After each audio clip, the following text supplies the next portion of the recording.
Well, good afternoon, everyone, and welcome to Mondays at Noon. I'm Dr. Molly Pepper, the Associate Dean for Undergraduate Programs here in the School of Business, and this is our weekly forum where we gather as a community and talk about the topics that are important to us as a business school. We're recording this session, and it will be available on the School of Business YouTube channel later this week. And today's guests, we have two. They're both alums who now work at Amazon. Ryan Boscow graduated in 2004 with his undergraduate in business, and in 2005 with his master's in business administration. And he was an RA at Boscow while he was here. So I know we have some incoming students on the line. So queue up any questions you have for him about what an RA does and how to get on an RA's good side. It's important. And then Alex Flake graduated in 2016 with her undergraduate business degree with concentrations in finance and operations and supply chain management. She was very active in the New Venture Lab and was one of our first students to use the finance lab here when it first opened. So the dean's going to tell you more about their current jobs when he introduces them, but I wanted to mention a little bit about them. And also, Ryan and Alex, I believe you're calling from separate coasts. Is that true? Ryan, are you in Seattle? I am. I'm just a little bit west of Seattle on Bainbridge Island. Okay. And Alex, you're calling from Manhattan? I am, yes. Okay, great. So here we are, coast to coast. Before we talk to Alex and Ryan, we're going to gather in networking groups. And before we do that, we're actually going to just take a moment and pause and do a reflection. So every week when we're here together as a community, we pause and reflect on that community and what it means to us. So what I'd like us to do today is just take a moment of reflection for those who are keeping our community strong, especially our medical workers and first responders. So just a moment of reflection on that.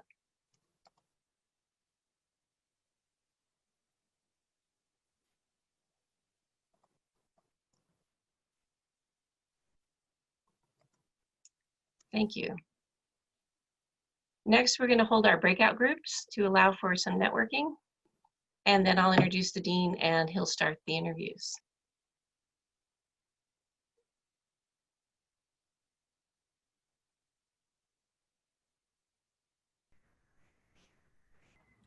Can I vote to have the next breakout be about 30 minutes long? Noted. Glad to hear it was so much fun that you want to extend it a bit.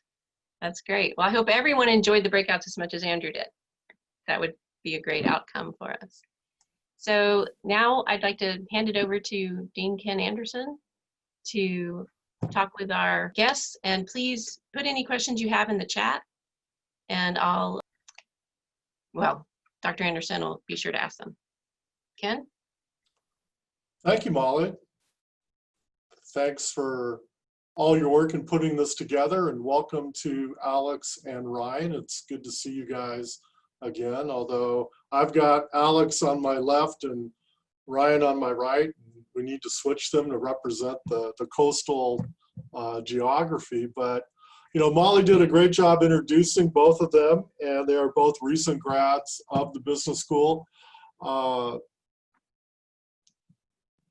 Alex went on the New York trek, which is, were you one of the first, did you have the first Kenny experience? I'm not sure. The guy who worked in the stock exchange?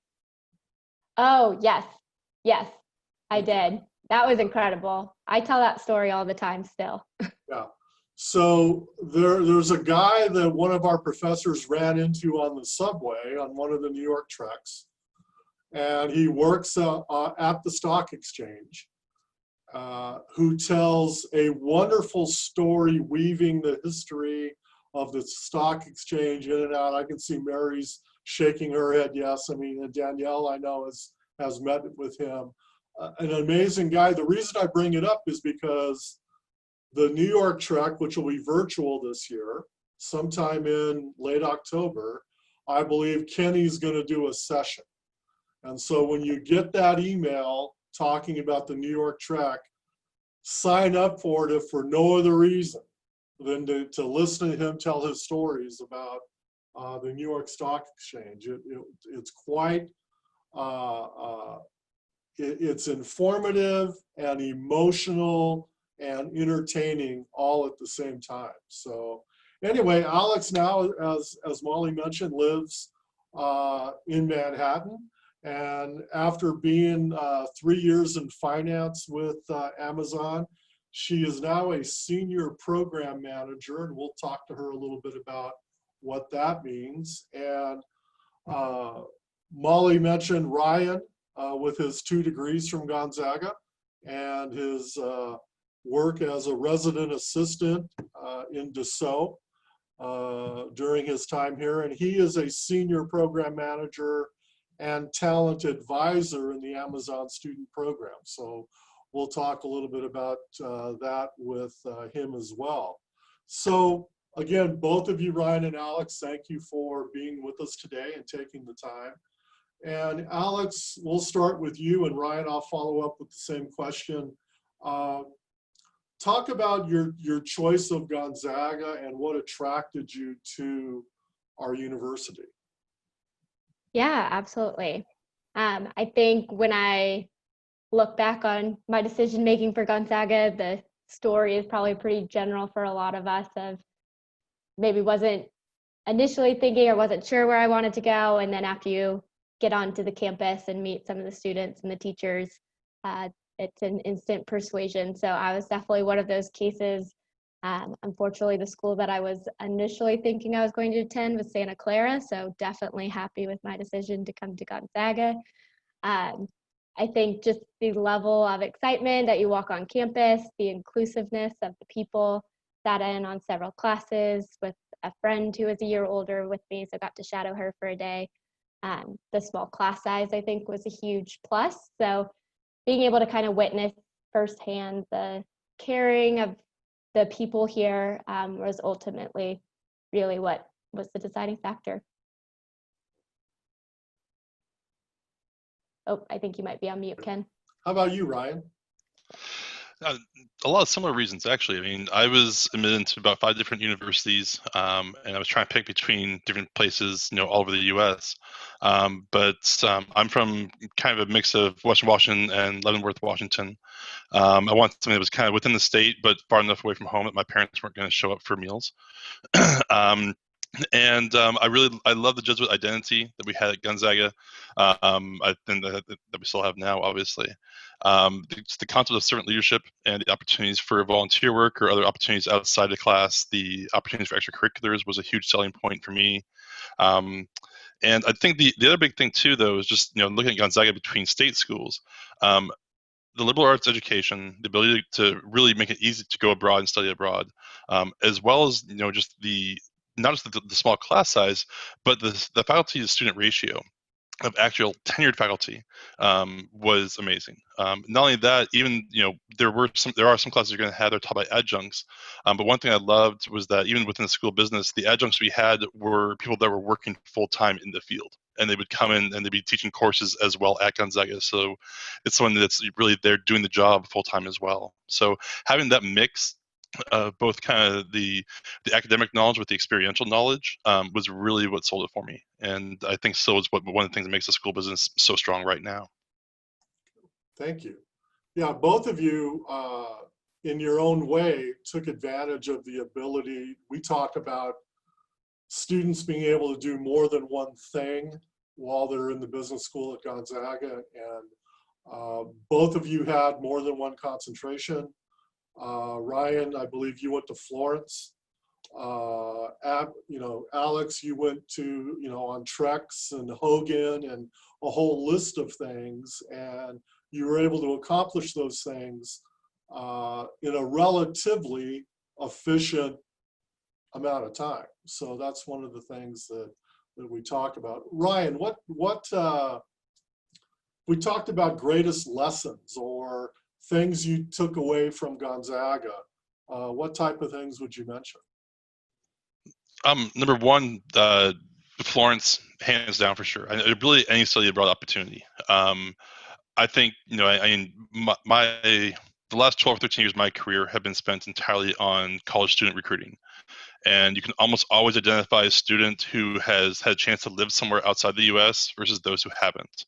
And the ability to just kind of see a much bigger worldview and much better perspective, I think it's very heightened with students that have had a chance to study abroad. So um, I would definitely encourage that in a heartbeat to anybody. I think it's definitely a top 5 experience for me.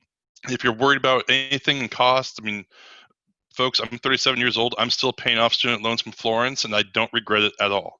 So, and please don't let anything like that be a detractor. It's a heck of an experience, and it'll definitely serve you well, both with your relationships as well as just your overall learning of how you see and interact within the world and the world marketplaces. I think that's a huge piece. I think getting involved with whether it's within volunteering, whether it's within campus ministry, any of the retreats, I think those definitely play a big role. And I think just getting involved with your own residence life, whether it's within your dorms or apartments, or any of the on-campus housing. I think just trying to get to really know a lot of people there. This definitely is going to be a huge. Some of those friendships I've had from every year I still have today, and it's absolutely amazing. Cool, thank you. How about you, Alex? Greatest lessons, things that you took away from your education? Yeah, definitely. I think probably the biggest one for me that Gonzaga allowed for was to try a lot of different things and find what you're passionate about, and then run with it. I was fortunate enough to be able to have a lot of different areas of learning, but I actually also switched after a year of a different major, so completely pivoted. And I had great support, several of which were on the call, Chris and Dr. Bachiri. You guys were huge enforcers of that. I was in a major kind of for wrong reasons to begin with, and started my business classes for Hogan and loved it. And so I think a huge transformative period for me was kind of getting over what other people's expectations were and really focusing on what I was excited about, and getting to dive fully into all of those. I mean, as Ken mentioned, there's no shortage of things to get involved with at Gonzaga. So if you have a drive, like, just go for it. And then I think the other piece, kind of specifically to the business school, was I feel like in every class and every subject, the professors did a really good job of always bringing it back to, okay, what decision or what piece of this the subject allows to have like the greater good at the heart of what you're doing. So I think now being in kind of like that corporate America, and even I'm in operations for at Amazon, which is basically anytime you order something, how we're getting it to your door. Oftentimes it's really easy to forget that there are actual people behind, whether it's the customers or the people who are shipping those boxes for you. And I think Gonzaga did a really good job of kind of instilling that empathy in all of your decisions, and that it's not just business, there's people, and that's what makes the companies and the things that we do so great. So definitely a big one for me.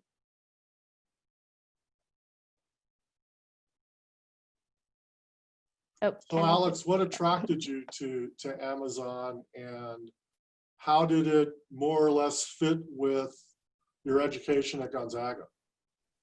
Yeah, so I joined Amazon right after graduation, and it was in a rotation program for finance within operations. So I think that's a common thing that a lot of bigger companies are doing now, are these rotation programs to kind of get you exposed to different areas of the business.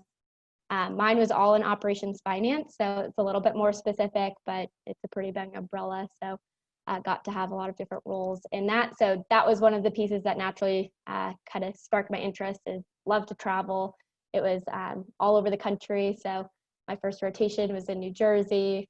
Second rotation was in Kentucky. So totally different than probably where I would have gone, but perfect for 6 months. And then a year long in Seattle, and then now I'm back over in New York. So definitely kind of the ability to see a lot of different areas of the business, a lot of different geographical areas, was a huge plus. But I think also just like what I spoke to, like kind of the fast-paced environment, like getting able to be exposed to a lot of different areas. The people from those that I talked to through the recruiting process were all very like-minded. They want to get stuff done. They want to do it quickly. They're all very big thinkers. And especially one thing you'll hear at Amazon, or you'll see if you kind of look up their business strategy, is they say it's always day one at Amazon, which means they consider themselves basically this giant startup. And there's lots of different smaller startups within Amazon, which I loved the entrepreneurship piece of my studies. So I think that was something that keeps me really excited about Amazon, is you're expected to kind of move around, learn different areas of the business, and kind of being able to maintain that kind of new business mentality going in. How about you, Ryan? I think more than anything for me with Amazon, it was an opportunity to kind of go somewhere new that was going to allow me to do the same kind of work. My prior work has always been with master's and PhD students primarily, and recruiting them for different sorts of scientists or policy roles for the U.S. government before going into Amazon. I had a chance to then go over and take over an entire new wing of recruiting researchers and PhD students for Alexa as we developed that product and really built that out a lot about 4 years ago, which was huge.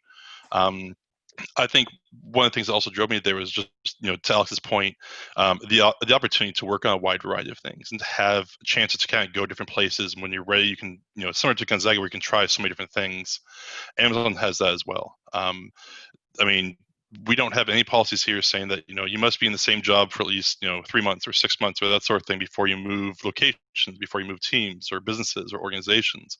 There's no policy at all around that. I think we're one of the only tech companies that still does not have any formal policy for how long you have to be in a role before you go somewhere else. If you have the right skills and the right background and a good passion and are willing to kind of learn and be curious about it, then you definitely have a great opportunity. I spent 13 years as a recruiter, and then I moved into kind of talent advising role here about a year ago. Right now, I manage all of the incoming student hires for interns or full-time for anything in Alexa or devices or Amazon Video, Prime Video Studios, and advertising globally. So just a huge chance to be able to move completely out of my comfort zone from where I was working with students now, trying to strategy for students globally for coming into our organizations. Just the fact that you have those opportunities available, with the right relationships, the right people. I think that's very similar here at Gonzaga as well, though, where you have the chance to kind of,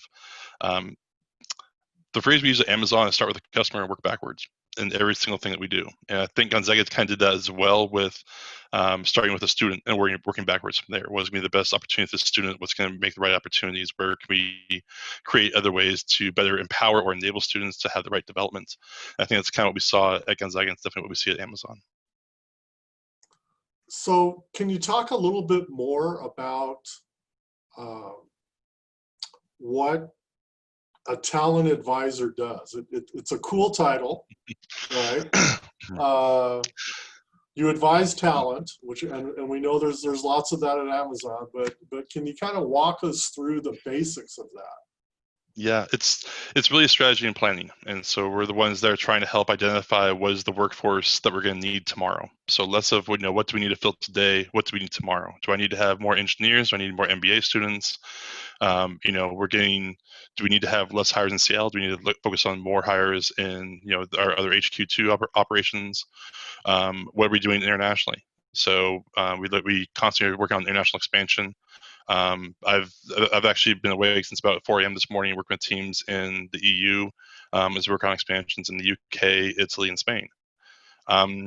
Just kind of the opportunity to kind of help with the real work development, the strategy planning, and try to identify where we're going to be the best areas to kind of grow our talent, and how we're going to best reach out to all different types of diverse talents in every location. So it's a chance to kind of take a lot of the tactical knowledge I have and now blend it into a strategy position, which has just been it's an absolutely it's just a complete ton of fun. It's kind of I've been thinking about it. Obviously, undergrad at Gonzaga is fantastic. The MBA at Gonzaga as well. Just the fact that you kind of learn all the operational, tactical in the undergrad, and then the MBA just talks, I can remember with every professor about just strategy. How are you going to make this work? Where's it going to come from? What haven't you thought about? What are the assumptions you're making? A lot of those lessons I still use today when I'm planning strategy here at Amazon. Cool. So Alex, how about you? What exactly do you do? Yeah, definitely. So as I mentioned, I started in finance, so my role now is a little bit different, but I did about 3.5 years of finance under operations. So again, anything customer fulfillment related, a lot of different building types, and a lot of different geographical areas. And so now I am on, it's AMXL, which is anything basically heavy, bulky related. So it has to be over a certain weight threshold or height or width threshold. So we're very busy right now with TVs and exercise equipment and all the fun yard games and everything with people home all the time. So I'm working specifically in that division. I'm on the CX team, which is customer experience. So focusing specifically on products and programs that are more customer facing that would allow for the customer to have a better experience when they're ordering one of those items. So I just joined this team in May, so been ramping up. It's an interesting department because it's actually the entire vertical of the program. So it's some different areas of the supply chain that I haven't been exposed to yet. So we deal directly with the vendors because most of our products are vendor-based, not Amazon-owned. And then all the way through our fulfillment centers, our sort centers, our delivery stations, and then that trans piece, making sure it's getting out. We've got some different requirements for when you're shipping out, as you can imagine, a big couch versus a book in a box. So especially with COVID, making sure everything in our operations is safe. We've had to ship or had to push a lot of our volume outside of our network because we have pretty strict safety guidelines. So it's been kind of interesting, but my specific program that I'm working on right now is basically totally revamping and rechanging the way Amazon contacts customers first. So trying to beat you all to the punch. If something's going wrong with your order, we'll contact you before you guys are contacting us asking where your order is. So it's interesting. There's a lot of tech involved, so it's kind of an interesting intersect between product and program. So building out the tech that we'll be using to identify those orders that may be at risk, as well as overseeing the partnership with the retail team and the customer service team. So. Cool. So you brought up COVID, and here's one of the standard questions that we have for our guests.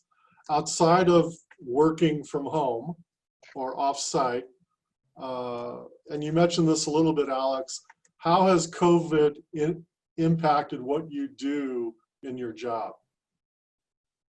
Yeah, it's a very fortunate spot that we at Amazon are in because I think our business has been growing a lot in a time where that's not normally the case. So from that perspective, just very fortunate and grateful to still be employed. But yeah, I mean, especially from the operations, obviously can't get too specific, but we had to basically change the entire way we were fulfilling these orders. So everything from how close associates were when they were doing the different processes in the buildings, to doing our own testing with COVID for having associates coming in the door, making sure everybody's safe. When I was still in finance for a little bit when COVID started, kind of that tail end. So that was a really interesting space to be into, just from everything was basically cost, but making sure that we were safe. So it definitely changed a lot more on that side. For us now in AMXL, as I mentioned, our volume has pretty much been all pushed out to other networks and other vendors. But while I think everybody's kind of adjusting to the new normal, figuring out what we can do in-house and what we can't, and adjusting all of our processes from that perspective has been interesting. I'm sure Ryan would agree, it's super busy.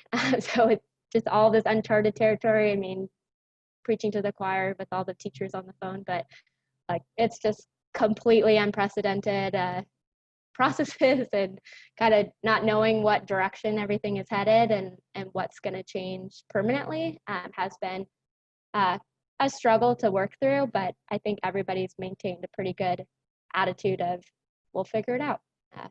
We have to, and we're going to. Cool. How about you, Ryan? I think back to mid-March, and we started, from my side, trying to think about what we're going to do with all of our interns. And we kind of went back and forth and debated, should we have some of them fly out? Can some of them come in? And globally, what we want to do. And by mid-April, or by the first week of April, we'd given about 3 different proposals, recommendations to our senior VP of HR, who reports to Jeff Bezos. And basically, we went with the top option, which was to literally within about only 3 weeks for some of our starts, and as much as 4 or 5 weeks for other starts, we're going to move our entire internship program for more than 10,000 students coming in globally to a full virtual format. So that meant, obviously we had some students that were international that had been going to a school in the U.S., had gone home to another country, and now couldn't get back into the U.S. doing internships, make sure that we set them up to still be able to work in their home country for a U.S.-based team. We had to make sure everyone had equipment, so it meant laptops, monitors, keyboard, mouse, and security tokens. We had to make sure that we had mentors and managers trained up, deliver new training resources to get everyone prepared to do to kind of help mentor and manage a full remote internship. And we had to make sure we had the programming. I mean, we start every December, January, we kick off all of our programming planning sessions to get ready. And there's some things you can do in person that you can then do remotely.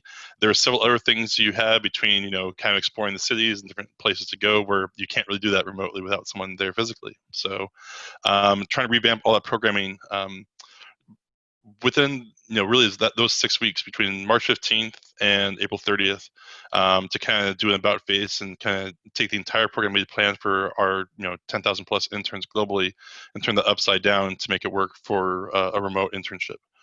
We've had some really good responses from our students this summer. I think more than anything early on, I was surprised that we were one of the only companies that did keep internships active this summer. I know a lot of companies, both small and large tech companies, decided to completely cancel their intern programs. So I think that was a big thing for us to make sure we kept the internship, but not just to keep it, make sure we're still going to deliver a really high and really keep that a really high bar and really insist on the highest standards for that. So I think it's been a fun challenge this year. It was kind of one of those things where we had actually, back in January, started with the idea of maybe we should pilot having remote internships this year for the first time ever. And so little did we know that our pilot was going to end up being, the entire program. But it's been a great learning experience. I think students have still had a really good opportunity and a really good experience for the most part. So that's been good to see. Cool. Well, let's talk about our current students a little bit, both of you. Advice you would have for our students who are, maybe they're going into their senior year, but they're getting serious about the search process. So what advice would you give them based on your experiences? I think the first place I would start, whether you're a freshman or you're a senior or a grad student or an alum, in all the students I've worked with in the last 13 or 14 years, several students seem to come into university or come out of university or come out of grad school with the idea that there is some sort of mathematical formula that will put you on the right path to the career that you're going to enjoy the most. If I'm X, Y, and Z, I'm going to get A, B, and C results. I'm going to be very happy and make a lot of money. Everything's going to be perfect and fantastic. There's absolutely no formula. There is no perfect formula for that. You need to, I think definitely having the opportunity to try a wide variety of things, identify what you really enjoy, what's going to work well for you. Looking at different sorts of career paths and different sorts of interests. Do not be afraid to take a couple of risks when you're younger. If that means going and working in, AmeriCorps or JVC for a year or two, if it means going to Peace Corps for a year, if it means, going to work for a startup where you're going to be paid hourly at minimum wage, but a chance to really kind of build up and develop with that. Those are all worthwhile risks to do early on in your career. If you do a part of business and maybe you think about law or you think about some other area to go and do an internship, even if it's for a year. Don't be afraid to work full time in a menial job so you can do an unpaid internship somewhere that's going to give you the right experience you want to try something out. I think internships are definitely the best way to go. To me, there's always 2 successful outcomes for an internship. Either one, you find out what you really, really like, or 2, you find out whether you really, really don't like. In either case, that's a successful internship. Trying to help you kind of pinpoint what you're going to want to enjoy the most. So there's no perfect formula. Feel free to try a wide variety of things. I think it's one of the advantages with Gonzaga. I think the last thing I'll say too is that don't always feel like you have to be compelled to confine all of your learning and your education into one 4-year period. As a friend of mine who was probably at Gonzaga a little bit longer than any of us anticipated, had once put it, sometimes leaving school, completely closing off your education to just 4 years is like leaving a social at 9 o'clock. So, perhaps it's now okay to stay a little bit longer and try to figure out what you really want and where you want to go with it. Alex, how about you? Yeah, I think the biggest thing that I could advise current students is to keep an open mind. You'll never know just based off of a paragraph job description if what really that entails or not. So if you think it might be interesting, apply. Even if you don't think you may be qualified for something both at school or outside of school, give it a shot. The worst thing that could happen is you're told no and you're in the exact same spot as you're in right then, or you'll learn that you hate it, like Ryan said, and you'll know not to do it next time. So I think it took me a little bit to learn that within Gonzaga, so I wish I had learned that, or at least had that mindset going in a little bit earlier. But I think the more that you can get involved with, the more you'll start to refine what your interests are, what your strengths are, areas of opportunity that you think you want to grow further. A great way to do that is get involved with clubs on campus, or ask your teachers what opportunities they have available. I mean, that's how I got half the stuff that I got involved with on campus, is I talked with my teachers that I trusted and who knew me and had opportunities for. I got my job on campus because Dr. Bachiri knew the Dean of Education needed a student assistant. And I got my Boeing internship because Dr. Stevens knew it was during the class that we had Hogan, and he was like, "What are you doing here? Go to the recruiting event to try and figure it out." So I think the more you can lean on your teachers, kind of bringing this full circle, that's a huge advantage of Gonzaga. They actually know you and care about you, which you cannot say about a big state school who has 300 people in your entry level classes. So really use that network, because I think it'll take you a lot farther in different directions than if you just think you have that picture perfect plan on paper of where you'll actually end up. So definitely keep an open mind and use your network for sure. Okay. So here's a challenging question for both of you, since both of you talk about involvement and engagement, etc. Our students aren't going to be able to study abroad, more likely than not this year. And the traditional club activity or programming around networking will at the very least be different. It'll be virtual for a while instead of face-to-face in person. So can you help our current students think about how to gain the types of advantages both of you talked about in the current environment?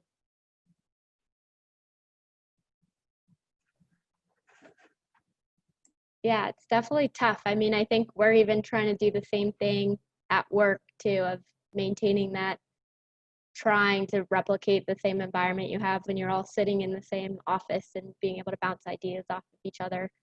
I think as a tactical suggestion, even though it may be awkward, as much as you can, do video calls.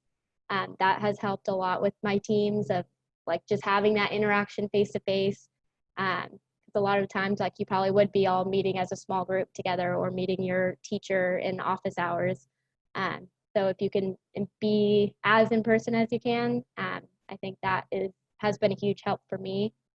And I think too, just because things may be virtual or different doesn't mean that you shouldn't get involved or fill your time doing other stuff.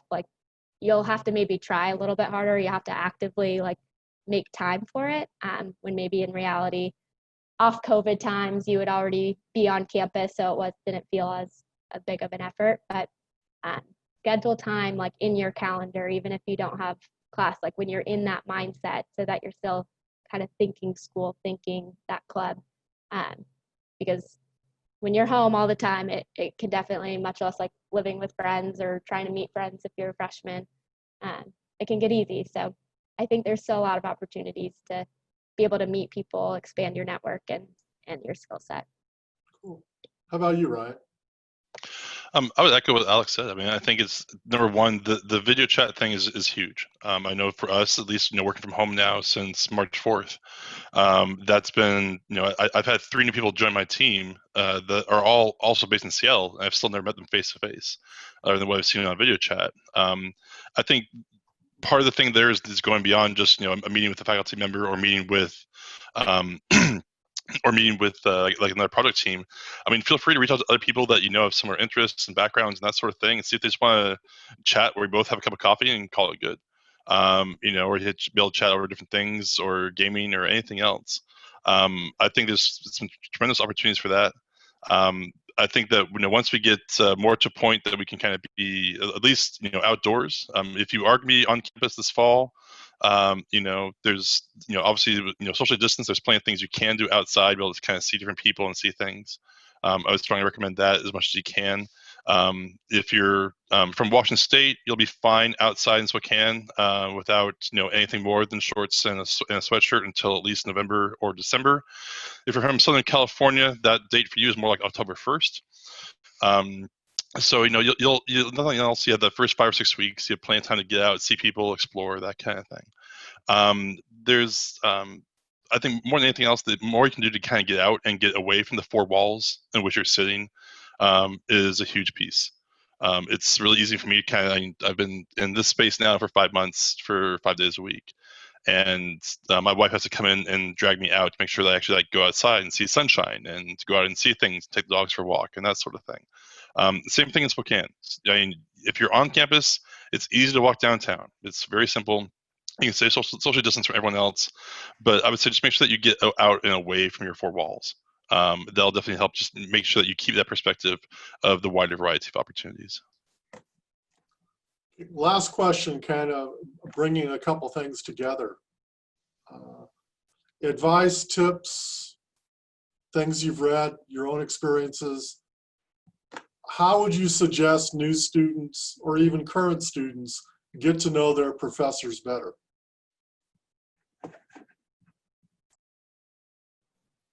It's a great question. I think first and foremost, it's feeling be open to going to them with questions, concerns, thoughts. If you're not sure on your career or what you want to do or what you're thinking, you can always feel free to go to, I think, almost any faculty member, or at least anyone that you feel comfortable with, and discuss that with them. I've never known any faculty member at Gonzaga to kind of turn you away or not want to talk about things like that or give you the opportunity. So I think right now that there's a lot of when I was a freshman at Gonzaga, I kind of I went through some rough stuff in my life personally, and so I reached out and I would talk to different Jesuits, and they were fantastic. When I went to sophomore and junior year, they had passed me off to some other people when thinking about career, off to people at the School of Business to actually help with. So I think it's getting over the fact that there's a professional side there as a student, as well as there's a personal side. And I think as well as if you have faculty members that you're comfortable with to kind of discuss, hey, this is what I'm thinking about for my career goals and aspirations, and get their feedback and get their ideas. I think that makes a lot of sense. That's definitely a good way to kind of start with it. And also feel free to seek advice from a wide variety of people. There are going to be plenty of people that want to give you unsolicited advice, but the ones that who aren't throwing out tons of unsolicited advice are great ones to reach out to and ask, because they're usually the ones that have some of the better wisdom. Thank you, Ryan. Alex, what do you think? Yeah, I think Brian mentioned some really good tips. I'll emphasize the office hours piece. Like, that's how I got close to a lot of my professors at Gonzaga, is like taking advantage of the time that they're allocating for students. So if you just come into class, sit there, don't really participate, and leave, you're not going to get a great chance to really pick their brain on that subject material. They're obviously the experts here. So going in, taking time to ask those questions, and that could be about class or personal. I know I used a lot of my network senior year, kind of figuring out. I had a return offer to the internship that I was going to. I wasn't sure if it was going to be the right decision, so I leaned on the people who have worked with me the last several years and knew kind of how I was as a student and what I was looking for in the next role, and making sure that I wasn't getting too caught up in needing to find my end-all career, the first job out of college. So it was very grounding. It made the stress that naturally comes within college a lot less stressful, whether that was just getting ready for a test or finding kind of the next decision spot. But I think just showing that you're interested and showing that you want to have that dialogue is the first step. It can often seem kind of intimidating or scary, or asking for help looks bad, but I think just doing it. Another thing about Gonzaga is everybody cares, everybody wants to help. So just taking that first step is the first key. Well, thank you, Alex. Ken, one thing I'll add there too is just, the really fun story. Sophomore year, we had a study group that was half business students and half teachers from the Rosar School for a philosophy 201 class, and it was taught by a Jesuit named Father Ryan. We were all like stressed out over this huge, philosophy exam. It's December. We're like, this is the one thing that we're not getting. And just on a whim, we thought, you know what? He's here on campus. Let's just go ahead and call him and see if he can help answer questions. And it's 9:30 at night on a Tuesday, and we're there's 15 of us all in this little room in Birch Apartments, and called Jesuit House, got his room. He told us that he was thinking about burning all of our tests in the fireplace, and he offered to come over. And the man walked over from Jesuit House over to Birch Apartments, sat down with us for 2 hours until we had no more questions left. Now, I'm not signing up anyone in the business school to necessarily go over and do that anytime during exam week, but at the same time, it's one of those things that we don't know if it would have worked if we hadn't asked. And it's worth reaching out and asking faculty for if you need help or not sure on things.